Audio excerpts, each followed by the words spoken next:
जरांगे यांचं परत आंदोलन सुरू झालेलं आहे आणि त्यांची जुनी मागणी सगळ्या सुविधांसंदर्भात ती देखील काय आहे? नाही, हे बघा की आज जवळजवळ 1 वर्ष झालेलं आहे. ते पण आंदोलन करत आहेत, आम्ही पण आंदोलन करत होतो. दोघांचे आंदोलन या महाराष्ट्रामध्ये पेटलं होतं आणि ते मागणी करत असताना दरवेळेस 15 दिवसाचा 1 महिन्याचा 15 दिवसा 1 महिन्याचा अल्टिमेट देत जातात आणि पुन्हा नव्याने तीच मागणी घेऊन मागणी करत असतात.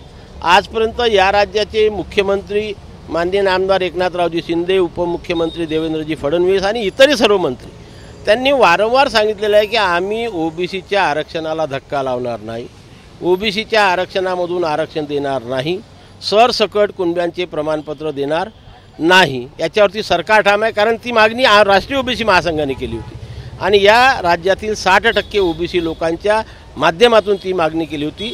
सरकारने आम्हाला तशा प्रकारचं लेखी दिलेलं आहे, आम्ही त्याच्यावरती ठाम आहोत, सरकारी ठाम आहोत. त्याच्यामुळे आम्ही सध्या कुठल्याही आंदोलनामध्ये सहभागी होत नाही आहे. त्यांची जी मागणी आहे ती कशी पूर्ण करायची आणि काय पूर्ण करायची तो सरकारचा प्रयत्न आहे.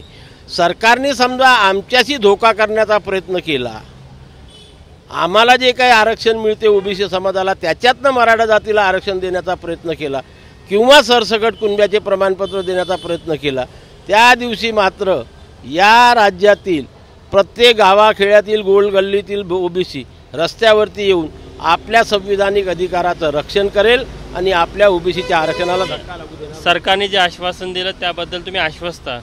तुम्हाला वाटतं की सरकार जे आश्वासन आहे ते पाळत आहे? 1 वर्ष झालेलं आहे, सरकारने त्याच्यामध्ये कुठलाही बदल केलेला नाही, 1 दिवस नाही झालेला. आणि या 1 वर्षाच्या कालावधीमध्ये सरकारने एकदा नाही अनेकदा सांगितलं आहे, सभागृहामध्ये सांगितलेलं आहे आणि म्हणून आमचा सरकारवरती विश्वास आहे. तुम्हाला परत आंदोलन करायची किंवा आंदोलनासाठी बसण्याची, उपोषणाला बसण्याची वेळच येणार नाही असं वाटतं? त्या मुद्द्यावरती सध्या येणार नाही आहे. त्या मुद्द्यावरती सरकारने वारंवार सांगितलेलं आहे, आम्हाला लिहून दिलेलं आहे, सभागृहामध्ये 1 वाक्याने तो ठराव झालेला आहे. एवढ्या सर्व घटने घडत असताना आणि सरकार आपल्या याच्यावरती ठाम असताना आम्ही सध्या आंदोलन कशाकरता करायचं? जर का मनोज जरांगे यांच्या दबावात जर का काही निर्णय झाला, ओबीसी आरक्षणाला जर का धक्का बसत आहे असं तुमच्या लक्षात आलं किंवा वाटलं, तर मग तुमची भूमिका आक्रमक राहील? बिलकुल, त्याच्याकरता आम्ही सज्ज आहो. कालही होतो, आजही आणि उद्याही राहणार आहोत. मी सांगितलं तुम्हाला की या राज्यातील सर्व ओबीसी संघटना, त्यांचे पदाधिकारी, त्यांचे कार्यकर्ते, सामान्य माणसं, विद्यार्थी, युवक हे गल्लीबोळ्यातून समोर येतील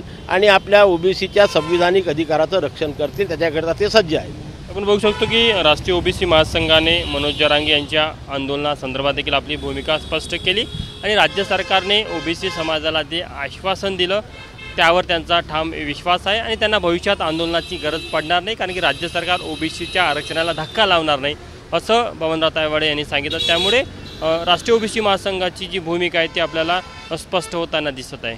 कॅमेरामॅन व्यंकटेश नायडूसह तुषार कोहळे, एबीपी माझा, नागपूर. एबीपी माझा, उघडा डोळे बघा नीट.